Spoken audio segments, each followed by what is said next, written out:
মূলো কি খেতে গেলে গন্ধ লাগে বা কচকচ করে? বাজার থেকে মূলো এনেছেন, কিভাবে রান্না করবেন সেটাই ভাবছেন?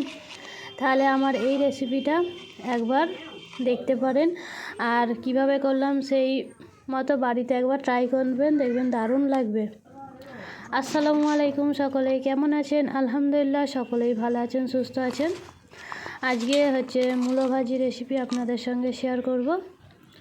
এখানে আমি সাদা মূলো নিয়ে নিয়েছি আর মূলোটাকে একদম পাতলা পাতলা করে কেটে নিয়েছি। দেখতেই পাচ্ছেন কতটা পাতলা করেছি। বেশি মোটা কাটলে মূলোটা একটু কচকচ করে বা গন্ধ লাগে।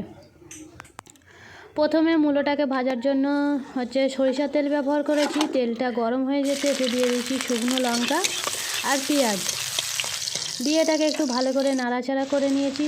পেঁয়াজের কালারটা যখন একটু বাদামি কালার হয়ে এসছে তখন এতে দিয়ে দিলাম রসুন। এখানে কিন্তু আমি আদা বাটা ব্যবহার করিনি, শুধুই রসুন বাটা দিয়ে রসুনটাকে একটু নাড়াচাড়া করে নিয়ে রসুনের কাঁচা গন্ধটা চলে গিয়েছে। তখন এর মধ্যে দিয়ে দিয়েছি কেটে রাখা মূলোটা দিয়ে কিছুক্ষণ একটু নাড়াচাড়ার পর এতে মশলা অ্যাড করে দেবো। দিয়ে দিলাম 1/2 টেবিল চামচ লবণ। মশলাটা দিতে হবে আপনাদের মূলোর পরিমাণ অনুযায়ী। 1/2 টেবিল চামচ হলুদ গুঁড়ো আর সামান্য পরিমাণ লঙ্কা গুঁড়ো দিয়ে এটাকে একটু ভালো করে নাড়াচাড়া করে ঢাকনা দিয়ে দিতে হবে।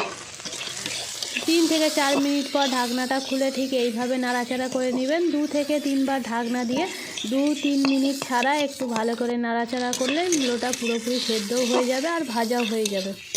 এখানে কিন্তু এটা পুরোপুরি ভাজা হয়ে গিয়েছে। এরপর এটাকে নামিয়ে নেব।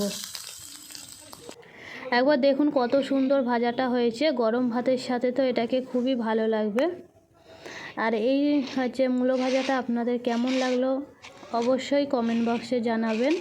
আর আমার রেসিপি যদি আপনাদের ভালো লেগে থাকে তাহলে অবশ্যই একটি লাইক দিয়ে প্লিজ চ্যানেলটাকে সাবস্ক্রাইব করে দেবেন। আর কোথা থেকে ভিডিওটা দেখছেন অবশ্যই কমেন্ট বক্সে জানাবেন।